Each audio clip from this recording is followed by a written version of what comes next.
Welcome to Silicon Scoop, where we dive into the latest tech news impacting the world. Join John Irwin and the Startup Coach as they explore the tech news that matters to you.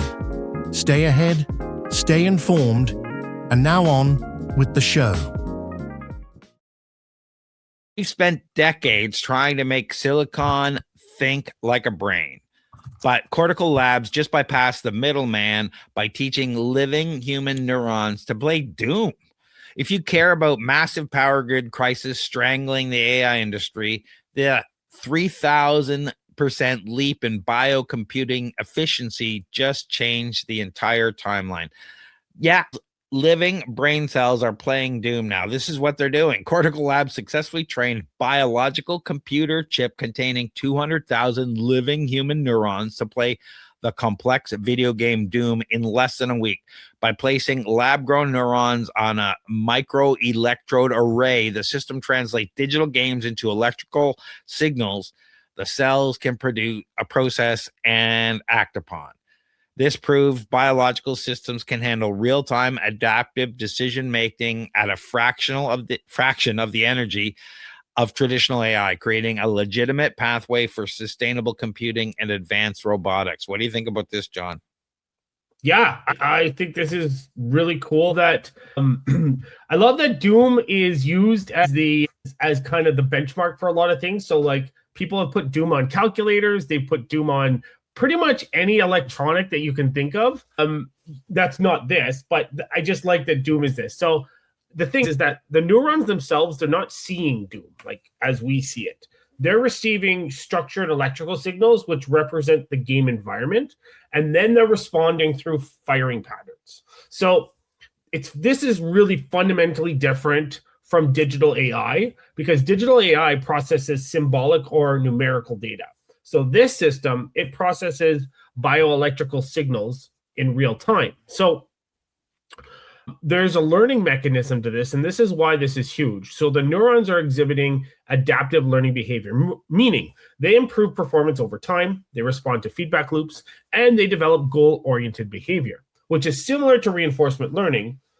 But instead of software-based neural networks, this is actual biological plasticity. And so you have synapses that are strengthening or weakening based on activity. So there were early experiments. I don't know if we covered it, but it taught neurons to play Pong. But Doom is far more complex because there's 3D navigation, there's real-time enemies, and there's multivariable decision-making. So the success here in what they've done, it shows that biological systems can handle higher order cognitive tasks and not just simple reflex loops. But this sounds cool.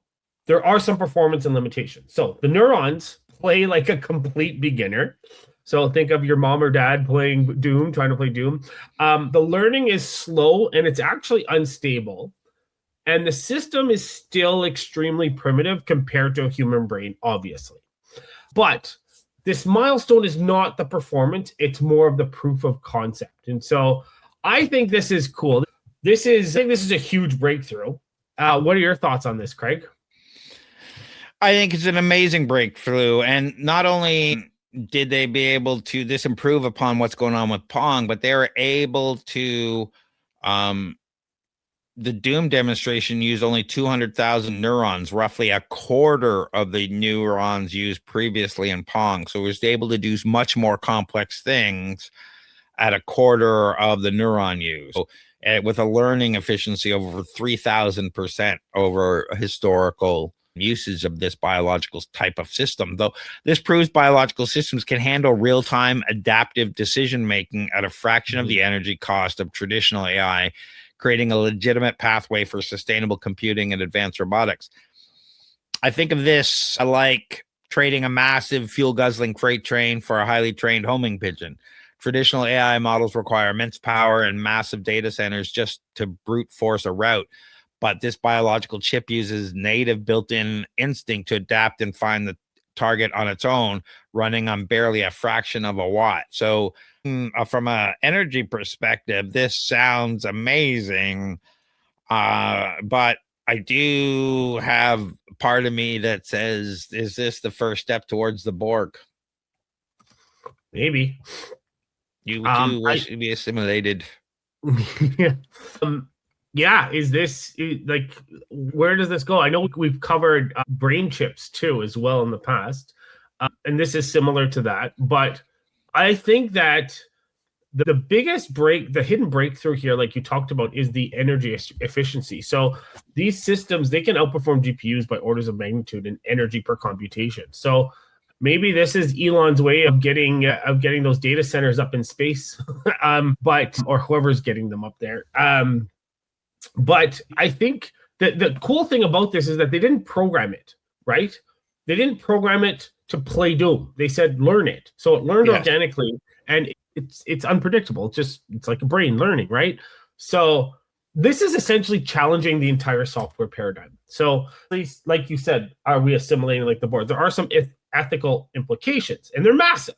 So the question is, are these neurons aware at any level? Can they feel pain or stress? And where do we draw the line between tool and organism, Borg? So the researchers are emphasizing that the systems are not conscious, but the trajectory raises some serious concerns. And so I'm concerned about this, but I also think it's cool. So researchers and developers can actually purchase the CL1. It launched a little while ago, and it cost $35,000 US unit. And developers can interact with the living system using standard cloud-based Python API. So this is kind of interesting. The neuron count per unit is about 200,000 human neurons per CL1 unit. The energy efficiency is estimated as 1 million times greater energy efficient than modern silicon-based systems.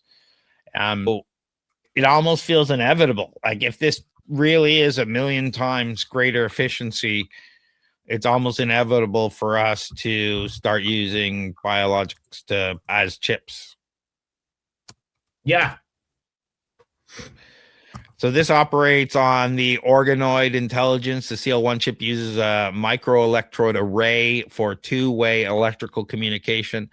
The network doesn't rely on static feed-forward algorithms. Instead, the living neurons undergo genuine biological adaptation through membrane potential changes and synaptic weight adjustments in response to stimuli. So this is the most radical shift in processing architecture since transition from vacuum tubes to solid-state transistors, moving us from artificial neural networks back to literal biological ones. And like I said, we're heading into a power crisis because we want all these data centers that, cost so much in energy. And if this is literally 1 millionth of the energy cost, this has to be being looked at as a solution. I just sent you a link in the private chat to the picture of the CL1. I was picturing, I don't know what you were picturing, but I was picturing something completely different. When it comes to what we were talking, I thought it was going to be very rudimentary, but this seems pretty advanced, which is kind of cool. It's like ready for commercial use. Yeah, the website looks good, and the device looks interesting. Yeah, I know, right? And again, we're definitely interested in where this goes. While these in vitro neurons excel at rapid adaptation, they currently lack complex neurochemical dopamine reward pathways that human brains rely on for long-term memory retention. So we'll have to see where that goes. The pursuit of neuromorphic computing is heavily funded by legacy tech giants like Intel has its low-high chip and IBM has True North, but both attempting to mimic brain architecture in silicon. The Cortical Labs is leapfrogging them by simply using raw biological material instead. The question becomes, though, we're talking about, we saw that unit, it's not small. So we have to really take a look at size per computational power, even if it is a lot cost efficient. Do we need 10 times the space? We're not talking about nanometer, 4 nanometer technology like they have today. So we'll have to keep an eye on this. The original 1993 release of Doom is the ultimate computing hardware benchmark. As you were mentioning, it's been notoriously ported to everything from ATM machines to pregnancy tests. Apparently, you can run Doom on a pregnancy test. It now holds a complex virtual environment navigated by disembodied human neurons. So we'll have to see what happens, because the system currently lacks long-term memory capabilities, and keeping biological material alive, stable, and sterile at massive commercial scale is a monumental logistical hurdle right now that standard data centers are not equipped for. So keep an eye on what's going on in Singapore. A1 data centers can prove stable long-term uptime across 1,000 biological units. Biological cloud computing becomes a viable enterprise reality. So biocomputing just crossed the threshold from fascinating science experiment to scalable infrastructure, offering a genuine off-ramp from AI energy crisis. Would you trust a living neural network to run your smart home, or does a biological computer cross a creepy line? Let us know in the chat. Is this where the Borg starts? What do you think? We'd like to hear from you. Tired of drowning in repetitive tasks while your competitors race ahead? Every minute you spend on manual data entry, scheduling, and routine processes is a minute you're not growing your business. Flowgrammer.ca transforms your workflow chaos into seamless automation. We build AI-powered systems that handle your busy work so you can focus on what actually makes you money. Our clients typically save 15 plus hours per week and see their productivity double within 60 days. Visit flowgrammer.ca for a free automation audit. That's flowgrammer.ca.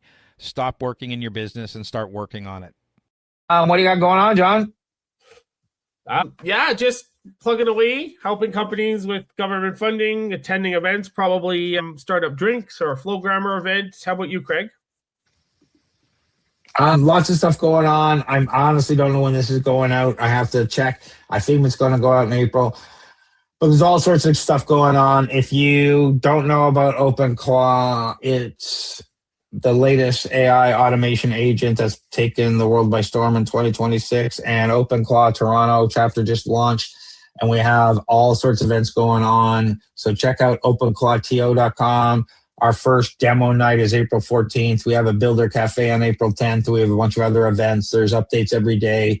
We've deconstructed the latest 2 betas over the weekend that was launched in OpenClaw and what you should do about them. There's a bunch of articles over there. Go check that out. We're also over at flowgrammer.ca, where we do N8N automations. We run the Flowgrammer community and do Builders Hub and connectivity for AI and business automation agents. And for everything else, head over to TorontoStarts, where we hook up startups and investors at our Startup Investor Drinks. We do mentoring, we do workshops, we have a list of investors. There's a whole bunch of content over. You can also book me over there if you want a meeting with me to talk about whatever, help your startup. Check out TorontoStarts.com. But John, if people are looking for non-dilutive funding, where should they go, and what is that? Yeah, non-dilutive funding. We're talking government grants, tax credits. Come find me on LinkedIn if you have any questions. Right now is shred time, SRNED.